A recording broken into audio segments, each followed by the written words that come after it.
Hello, everyone. My name is Joshua Arce of Joshua Reviews and More, and today we'll be doing a review on the 9th and final season of The Flash. If I don't look directly at the camera, I'm sorry. I just like to look at myself. Anyway, today's video is going to be a very long one, as we are, as I said before, reviewing The Flash 9th and final season. I won't be reviewing, all the episodes, just really the important ones. 11 and 12 didn't really stick out to me that much, even though they're the build-ups to the final, to the finale. But we're not going to get into those, or really much of the filler episodes either. So let's go.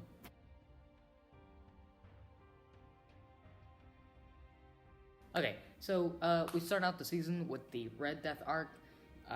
So the Red Death arc is probably one of the most awful arcs we've gotten on the show. We meet this mysterious villain who's gathered these team of rogues, and it turns out to be Ryan Wilder, aka Batwoman.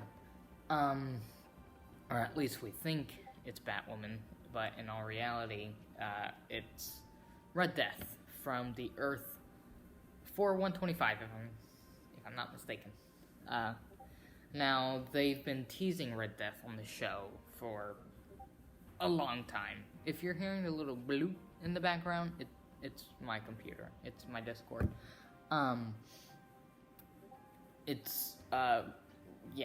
They've been teasing it for a long time now. We never got it. We've just heard the word Red Death, but we never really got anything until season 9. And after all that build-up, we thought it was going to be really, really, really, really, really good. But it was really, really, really, really bad. Wallace didn't execute it well at all. Neither did the actor. It was kind of, really cringy.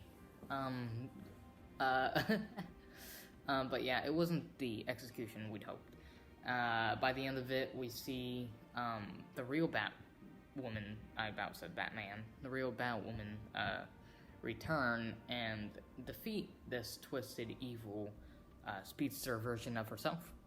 And that's about it for the Red Death arc. Wasn't great. Probably give that like a 1 out of 10. Wasn't great. We're gonna move on to the filler episodes. Sorry if I put my thumb in the way. It's because I'm filming this on my tablet. So this season we got so many filler episodes, it's not even funny. It honestly felt like Wallace hired a bunch of interns to write these episodes. We got the Chronarch episode, which is a real villain from the comics, where, Barry and Iris were stuck in this time loop, which, honestly, to me, was one of the most entertaining episodes. We obviously got Nia Nal back in the Dreamer episode, which I thought was okay, wasn't great. Now that the filler episode side of things, because again, I said I wasn't going to talk too much about those. The filler episode side of things is done. We're going to get into the real juicy stuff.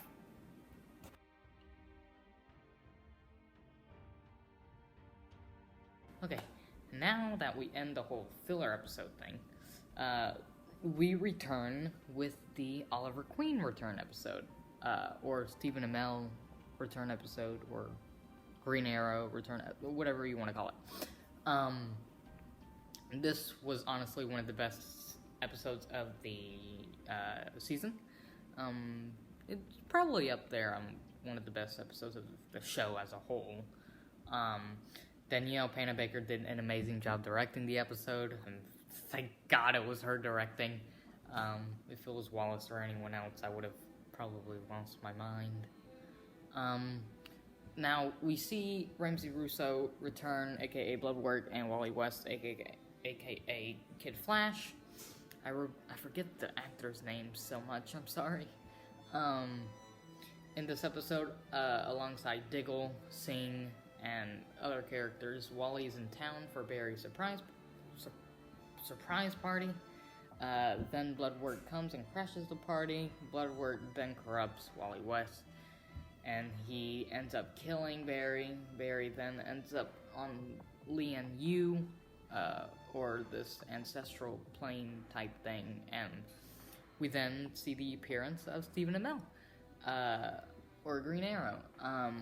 Now, in this episode, we get the confirmation that there is indeed a new multiverse that we saw at the end of Crisis, and that Red Death was actually from the Earth 4125, which I had said earlier. Flash and Green Arrow team up one last time to defeat Bloodworth, and Flash gets set free. We get a classic Flash fight between Kid Flash and the Flash with reused score soundtracks from season 4 and 6, which I thought was amazing. I love. I'm a score nerd. Wally gets set free. Then they all defeat Bloodworth. And it's overall a really nice send-off between Barry and Oliver, with Oliver confirming the fact that the lightning bolt chose Barry for a reason. And then we're going to move on to probably one of the best episodes of the show. Let's move on.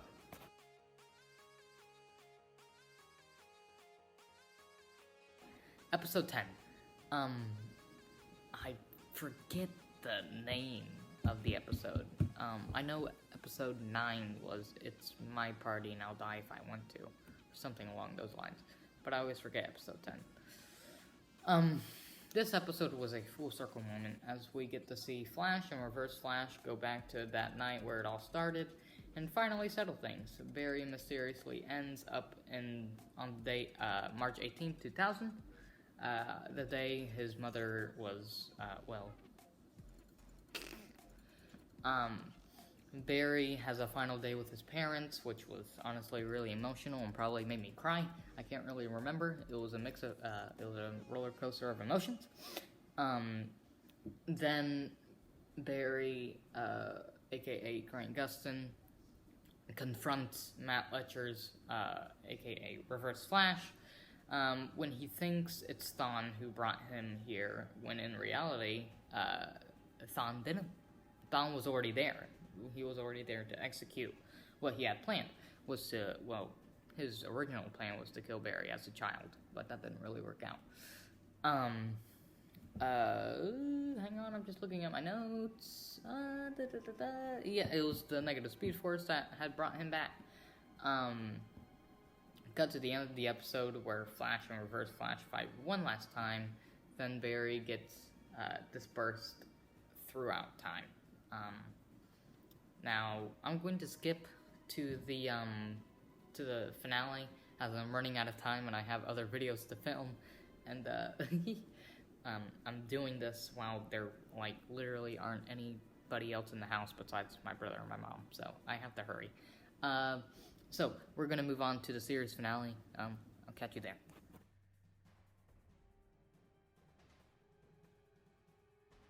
Okay. We see the return of previous villains from previous seasons, which was awesome. As you know, Cobalt Blue, or Eddie Thawne, I should say, brings them back to help him defeat Barry as he's corrupted by the negative Speed Force. He's not the Eddie Thawne that we used to know and love.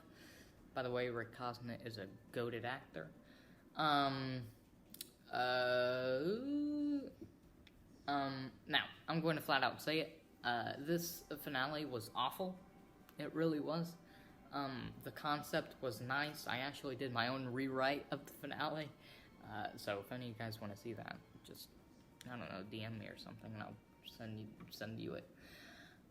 The concept was nice, but it was executed so poorly. All the villains literally got one-shotted by these mediocre characters that Wallace had built from the ground up since season 6, which was obviously Allegra, Cecile, well, I guess Cecile was an OG character. She was there since season 1. But, Wallace just made her too important, I guess. Zoom was defeated by Keone, and Reverse Flash was defeated by Allegra. Yeah, that's how bad it was. Honestly, it in a perfect world, this finale should have been and this whole season should have been a 10 out of 10. But it's not. Unfortunately, we don't even get to see one final fight between Reverse Flash and Flash. He's kind of just left there, pass out on the floor, while Cobalt Blue takes all their juiced up speed, and Cobalt Blue runs off to the Negative Speed Force, where Barry and him fight. Well, I guess Cobalt Blue fought. Barry just kind of thrown around like a rag doll, which I thought was stupid, because in reality, Barry would fight back, considering it's the Negative Speed Force. But somehow, Cobalt Blue was defeated by a pep talk. Who would have known? I did. It's kind of Wallace's thing. I don't. He's said in other interviews that he doesn't really like violence. But when you have a character like Cobalt Blue and the Flash facing off, there should be some violence. I don't know why he was defeated by a pep talk. And I wouldn't say defeated. He was just brought back to his, I guess, normal self. But Eddie doesn't die, as the Negative Speed Force still needs an avatar. In reality, the Negative Speed Force wouldn't have allowed Eddie to be brought back, as the Negative Speed Force is literally just pure rage and hate. But he gets brought back pretty easily. Yeah, it was bad. Anyway, that's been my review for season 9. We're gonna go ahead and head over to the rating. I'll do this really, really quick. I'm gonna give this season I